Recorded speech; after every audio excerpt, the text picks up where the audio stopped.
cette semaine, Patrice, dans les actualités, j'ai fait un petit choix. Alors, Facebook et Instagram vont rendre les étiquettes de contenu avec IA moins visibles. Oh. Je ne sais pas si tu avais remarqué depuis quelque temps, il y avait Non, des j'ai pas petites vu ça. notifications contenu créé avec IA qui apparaissaient au-dessus.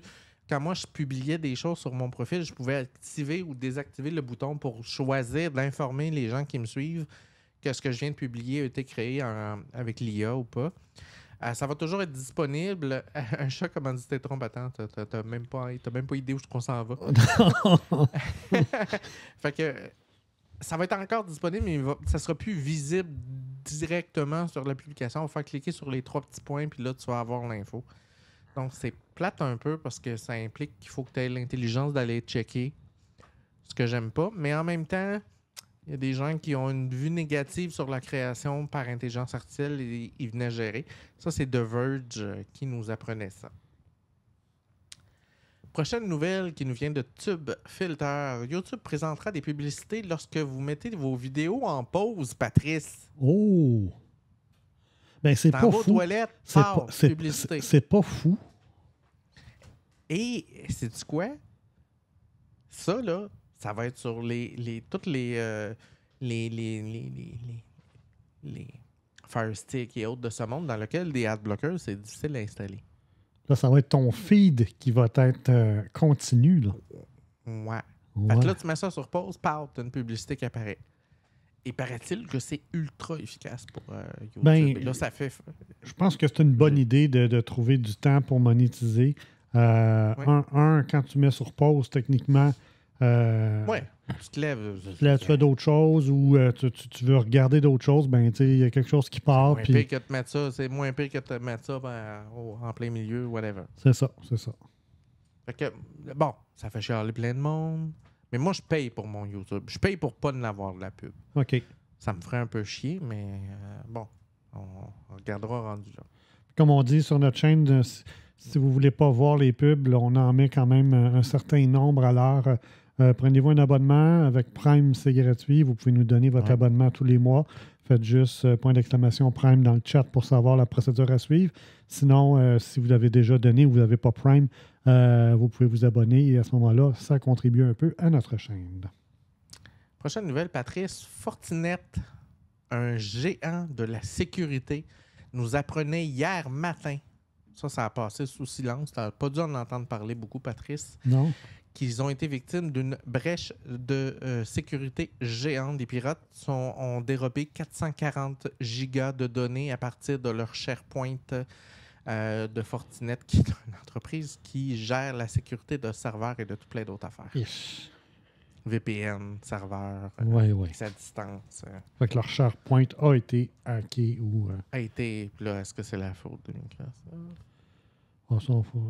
Faudra voir. Il ne faut pas leur donner tous les mots du monde non plus. Il y a beaucoup d'éléments dans la chaîne. Là. Oui, exact. Mais ça, c'était... je vais prendre l'habitude de dire où est-ce que j'ai pris la nouvelle. Alors, ça nous vient de Bleeping Computer. Vous allez voir que je prends mes sources d'informations à plusieurs endroits et pas juste à TVA. Google Chrome, Patrice, a ajouté 3 nouvelles fonctionnalités pour renforcer la sécurité et la confidentialité. C'est ZNet qui nous apprend ça. Ils ont amélioré le safety check. Donc, quand vous allez aller sur des sites web... Excusez-moi, je ne comprends pas. Ben, je t'ai pas parlé, ma grande. C'est pour ça. Hein, Google? Calme-toi. Bon. C'est toi qu'on parle d'eux. Hein? Ouais, c'est pas ça. moyen de parler d'eux autres. Bref. Safety check, si vous allez sur un site qui est peu recommandable, vous allez avoir un avertissement. Si le site web ajoute des permissions, vous allez avoir des notifications. Si le site web vous notifie... Ça, je sais pas si tu as déjà... C'est moins présent, Patrice, sur les téléphones de nature iOS, mais sur les Android, c'est une maladie. Tu vas sur un site web et tu as un pop-up qui te demande « Voulez-vous être notifié? » Puis là, la plupart des gens, 99% des gens qui sont âgés, là, c'est-à-dire ma mère, ainsi de suite, là, ils cliquent tous sur OK. Et là, à chaque fois que tu ouvres leur foutu téléphone, dans le panneau de notification, tu as 300 notifications de tous les sites web qui ont visité dans les 6 derniers mois, les sites Ben web oui. pour acheter des fleurs, des ci, des ça. Ça finit plus. Ils vont améliorer ça en surveillant les notifications. Puis s'ils voient qu'il y a un site qui abuse un peu de la notification, là, que c'est calme-toi, là, ça fait 4 en 2 heures que tu envoies, le système va retirer la permission tout seul. OK. Il va avoir aussi la possibilité d'accorder des autorisations ponctuelles pour des sites web. Mais voyons donc, c'était pas déjà là. Ouais, c'est ça. Juste pour aujourd'hui, là, parce que... Juste pour aujourd'hui, je t'accorde la caméra puis le micro. Ouais. Fait que ça, c'est déjà disponible. Mettez à jour votre navigateur. C'est surtout sur Android, mais ça s'en vient dans le navigateur Chrome ailleurs, sur les autres plateformes. Clubic nous annonce que Microsoft va licencier 650 employés dans sa division Xbox. Ben oui, j'ai vu ça. Et c'est pas étranger, Patrice, avec l'achat que Microsoft ont fait en achetant Blizzard. Activision, Donc, là, c'est ça? avaient déjà... Hein? Activision aussi? Activision, c'est ça. Ben, Activision Blizzard. Ils avaient déjà mis à pied 1900 personnes. Donc là, c'est un 650 de plus. Ouais. Qui sont généralement dans d'autres divisions qui ne sont pas trop impactées. Microsoft a rassuré que ça n'allait pas avoir d'impact sur des prochaines sorties de jeux. Rien du côté de développement. C'est juste une rationalisation qu'on peut s'attendre à ce qu'ils fassent. Rien de trop grave. Le mode bureau transforme Android 15 en système d'exploitation de bureau, Patrice. Le prochain Android va permettre sur une tablette de développer des cartes de plusieurs applications dans un même écran. Ça te fait-tu penser à quelque chose? Oui. Des widgets. Ça ressemble-tu à un autre système? Oui, c'est sûr. Genre Stage Manager? Oui, oui. Mais les Android users disent tout le temps aux iOS lovers: ah, on sait bien, Apple copie tout le temps Android. Ouais. Pas cette fois-là. Pas cette fois-là.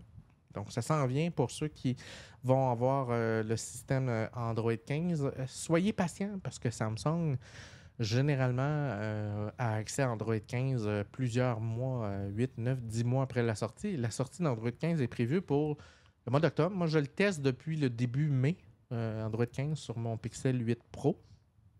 Ça va très bien. Mais il y a des délais que Google a rencontrés et c'est probablement pas étranger au fait qu'ils ont intégré l'IA pour la sortie du Pixel 9. Là. Fait qu'ils ont dû faire quelques modifications. Ça a été retardé. Donc, on peut s'attendre normalement chez Samsung à la sortie disponibilité, parce que c'est dans les mains de Samsung, autour de février, mars, avril. Traditionnellement, Android 15 sort. Ça pourrait être retardé à juillet l'an prochain. Donc, soyez patients. Patrice, on peut désormais télécharger une vidéo de n'importe quel orateur et identifier les discours qui sont inaudibles grâce à l'intelligence artificielle qui fait de la lecture sur les lèvres.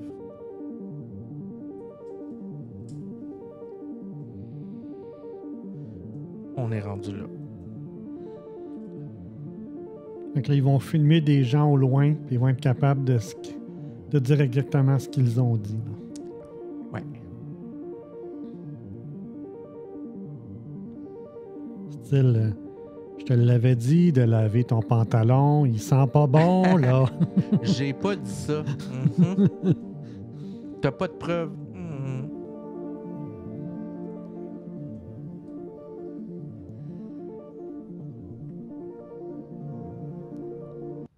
Mais tu sais que légalement, ça pose un problème parce que, tu sais, imagine que tu dis quelque chose qui a des implications légales. Tu peux toujours dire au juge: personne ne m'a entendu, on m'a filmé, mais il n'y avait personne autour de moi. Mais là que tu es un peu plus mal pris là, avec ça. Là. Ouais. C'est Je sais vrai pas que à le quel point domaine on est pas légal, rendu là, là. le domaine légal va être un peu chamboulé par toutes ces technologies-là, puis comment ça peut être amené en preuve ou non. C'est clair, là. Ça, c'était une nouvelle. La prochaine, Patrice. SpaceX a fait sa première sortie extravéhiculaire à vie avec des gens qui ne sont pas des astronautes professionnels. Copy, we're with you, test matrix 1, watching from the nose cone.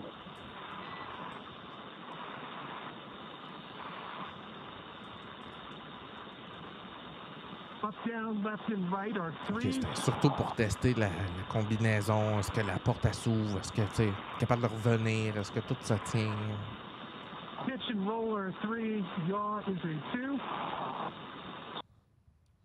Ça n'a pas duré super longtemps. Non. Mais Puis, c'est un grand avantage. j'ai entendu les commentaires que l'habit est vraiment sharp. Hein? On se penserait dans un film de science-fiction. Et Très, comme... très beau. On n'est plus dans les espèces de gros kits d'astronautes qui Ouais. sont énormes. Là. Mais est-ce que c'était juste pour attiser l'œil puis aller chercher des futurs passagers ou si c'est... Tu sais, pourquoi la NASA, ils ont encore des grosses affaires? Probablement parce que ça coûte moins cher. Peut-être, hein, c'est ça. Oui, C'est effectivement. peut-être que... Là, j'émets des hypothèses, là, mais ouais, des millionnaires, ça se peut. C'est un marché de millionnaires, c'est ça? Ben, milliardaire, millionnaire, oui. Huawei a dévoilé le tout premier téléphone pliable à 3 écrans cette semaine Ben avec oui. une double charnière, le Mate X-T Ultime Design. Le modèle de base a 250 Go de stockage et est vendu à partir de 3 818 3800, excuse-moi, 2545 €. Le DTR chinois V-Mall annonce 3,7 millions de précommandes de ce petit appareil. Moi, je suis pas encore convaincu. Je suis pas rendu là. Puis tu sais, au Comic-Con, on a rencontré un de tes amis qui avait Ouais. un téléphone pliant comme ça. Ça serait le fun à un moment donné qu'on l'ait en entrevue, mais tu sais, ce qu'il nous disait, c'est qu'à force d'utiliser, ça pouvait causer certains problèmes. Mais moi, je suis pas encore convaincu. Là. Ça fait bébé, encore. Ouais. Puis je trouve que ça augmente le risque de bris ou de malfonctionnement ou de... Tu sais, on pousse notre lock, là, je trouve. Là. Bon, c'est ça. Ouais, puis d'autant plus que les téléphones pliants, il y a une notice là, quand tu l'achètes. Là. Moi, vu que je travaille dans le domaine, je suis un peu plus au courant. Là, ça vit très, très mal en dessous des moins 10 degrés. Ouais, ça, c'est l'autre affaire. Donc, Là, un avec téléphone pliant, l'hiver, là, tu sors pas ça de ta poche. Là. Mais non, il va craquer. C'est pas fait pour être déplié À dans moins le gros 30, fret en là. attendant l'autobus. Là. Non, c'est ça. Fait que, tu sais, je comprends en Floride, dans des endroits plus contrôlés, fine, là, mais ici, je trouve que c'est quelque chose, là, c'est ça. Moi, j'attends la technologie déroulante. Ouais, OK. Ouais, il y en avait un là, qui T'sais, s'étire comme ça. Là, Qui se déroule puis Ouais, qui se ouais, rentre. ouais. Ça, j'aime mieux ça. Je suis un peu plus willing d'aller vers ça. Ça reste un format qui a de l'allure. Puis si je décide de l'étirer un peu à la grandeur que je veux, je peux avoir un écran. Puis j'ai pas de pliure, j'ai pas d'effet de lumière. J'ai l'écran est solide tout le long, mais on n'est pas rendu là. Apple travaillerait à un téléphone pliant. On se doute qu'Apple ne veut pas faire bebelle, donc ils veulent s'assurer que quand ils vont le sortir, ça va être le cas. On parle probablement d'un lancement l'an prochain avec les prochains iPhone 17. C'est On encore verra. sous forme de rumeur. On verra. Ça reste à voir. PlayStation 5 sort la PlayStation 5 Pro pour 959,99 $.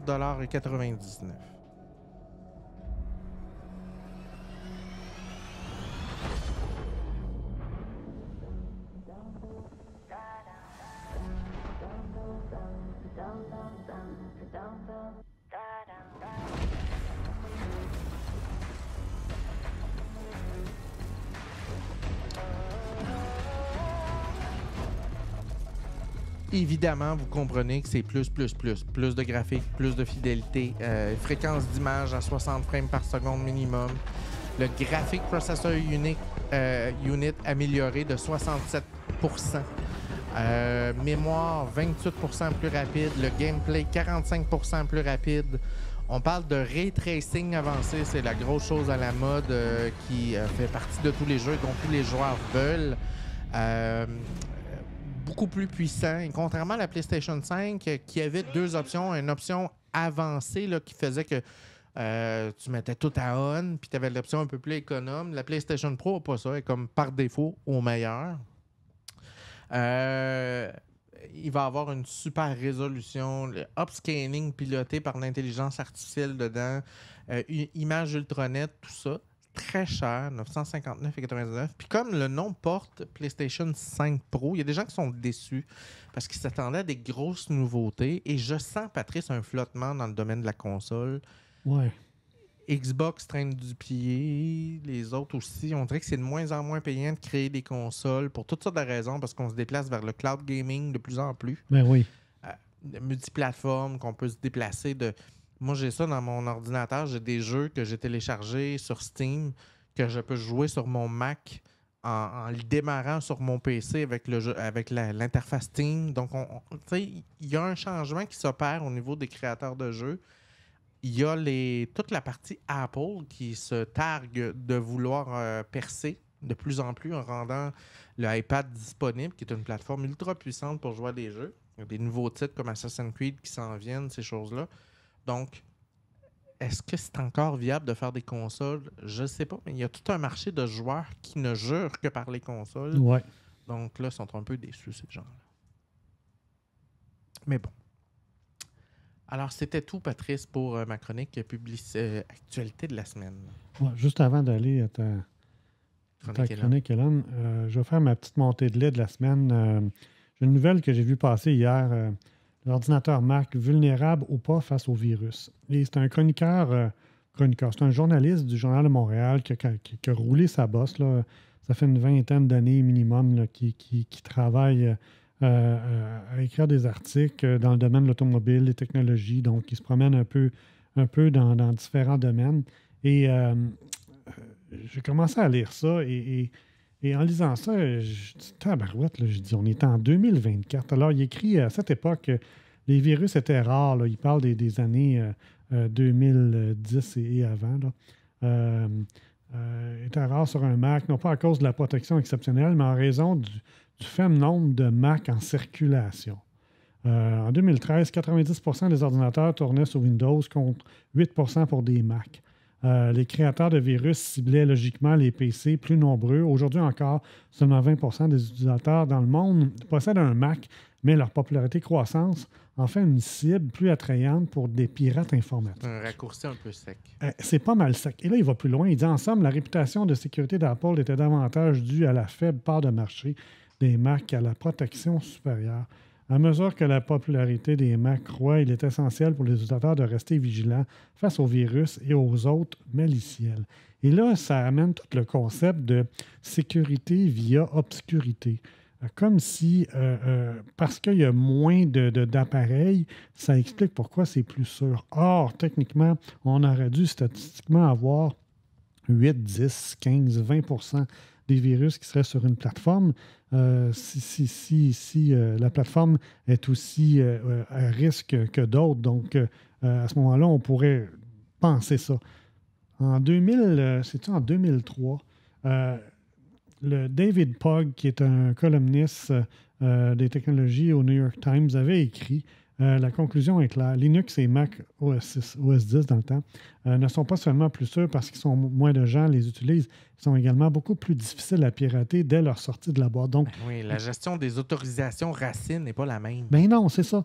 Mais tu sais, lui, il avait closé le débat en 2003 et là, en 2024, on a un journaliste qui nous ramène la même soupe au poids des années 2003 en nous disant « Hey, là, vous devez faire attention là, parce que plus il va en avoir, plus il va avoir un risque. » Je trouve ça tellement, mais tellement dépassé. Je ne peux pas croire que quelqu'un est allé écrire un texte là-dessus avec ce genre de ramassis-là qui date de 20 ans. Ça n'a pas de maudit bon sens. C'est vraiment de la malhonnêteté intellectuelle d'avoir ce genre de commentaires-là ou d'écrits-là dans un journal. Bon, vous allez me dire c'est le Journal de Montréal, mais quand même, il y a combien de personnes qui vont lire ça et qui vont commencer à dire bon, il faut que je m'achète tel logiciel parce que là, il y a un risque. Non, tu n'en as pas besoin, là. Arrête-moi ça, là, tu sais. La réalité des virus a changé aussi, Patrice. Ben oui. Il faut prendre ça en considération. Dans les 5-6 dernières années, moi, je me rappelle, il y a 7-8 ans, avoir un antivirus sur un PC, c'était capital. Puis là, je ne dis plus que c'est plus nécessaire. Là. Non. Mais je vous dis qu'on avait besoin d'un bon antivirus, il fallait payer ces choses-là. Depuis quelque temps, les antivirus s'équivalent pas mal tous. Mais les dangers ne sont plus... Puis je dis pas que les virus n'existent plus, mais on a changé de type d'attaque. On n'a plus les mêmes vulnérabilités. À ce temps, on s'attaque à des tokens, dans des scripts, sur des sites web, à des accès pour aller capturer des choses, pour installer des rootkits, des choses pour encrypter ton disque dur, ces choses-là. Donc, la menace n'est plus du tout de la même nature qu'elle l'était auparavant. Puis ces menaces-là sont présentes sur iOS. Là. On a tout plein de problèmes qui ont été découverts dans les derniers mois, qui ont forcé Apple à faire des mises à jour pour éviter qu'il y ait des prises de contrôle, ces choses-là. Mais c'est rien au niveau de ce qui se produit dans un PC. Exactement. Donc, je trouvais que c'était pas approprié d'avoir ce genre d'épouvantail-là 21 ans après que ça a été débunké par les plus grands journalistes de la planète au niveau technologique. Je trouvais ça bien ordinaire comme article.